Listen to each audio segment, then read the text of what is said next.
What if the most powerful revolution in modern history wasn't fought with guns, armies, or bloodshed, but with ideas? What if the battlefield wasn't land, but the human mind, and the rules of love, identity, and personal freedom? The 1960s marked a turning point unlike any other. A generation stood at the edge of history and quietly, yet boldly, began to question everything their parents believed about relationships, gender roles, marriage, and morality. For centuries, society had operated on strict, unwritten rules. Love followed structure, family followed tradition, and identity followed expectation. But suddenly, those rules no longer felt unbreakable. Music grew louder. Voices grew braver. Young people across America and Europe began asking a dangerous question: why?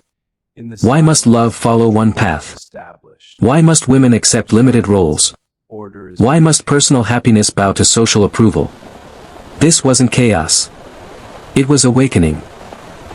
A cultural earthquake was forming beneath everyday life, and few realized its impact would echo for generations. The world was entering an era where personal choice would begin to rival tradition, where silence around private life would turn into open conversation, and where identity would become something to explore rather than something assigned. This was not rebellion for the sake of shock. It was a demand for autonomy, over the body, the heart, and the future. Historians would later call it the sexual revolution, but in the moment, it felt like something simpler and more powerful, a generation deciding they deserved control over their own lives. Before this era, relationships were shaped by expectation more than emotion. Marriage was often seen as a duty before desire. Gender roles were rigid, men as providers, women as caretakers. Discussions about intimacy, identity, or personal fulfillment were often hidden behind walls of shame and silence. But the post-war world was changing fast. Education levels rose, cities expanded, and media connected people in ways never seen before. A younger generation, growing up with television, radio, and global awareness, saw life differently. They didn't reject love, they rejected limitation. College campuses became centers of discussion, protest, and new thinking. Literature, psychology, and philosophy began exploring human needs beyond survival, happiness, expression, authenticity. The belief that private life should be dictated by society began to crack. Divorce, once taboo, slowly entered public conversation. Dating shifted from courtship toward companionship. Emotional compatibility became as important as social approval. What changed wasn't simply behavior, it was perspective. Love was no longer viewed only as an institution to maintain order, it was seen as a personal journey.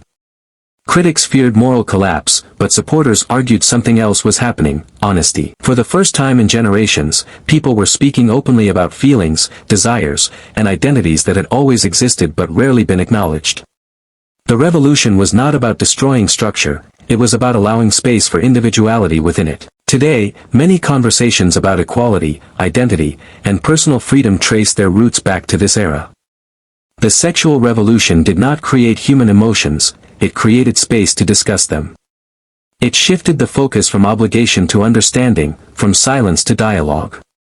The legacy is complex, imperfect, and still evolving, but its impact is undeniable.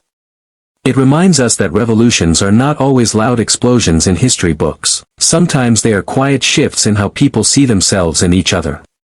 When a society allows individuals the dignity of choice, it steps closer to maturity. And that is the true power of this revolution. It changed not just laws or customs, but consciousness. The rules of love were not erased, they were rewritten with awareness, equality, and voice. History often remembers battles, but this was a battle for the human experience itself. And its echoes still shape the world you live in today.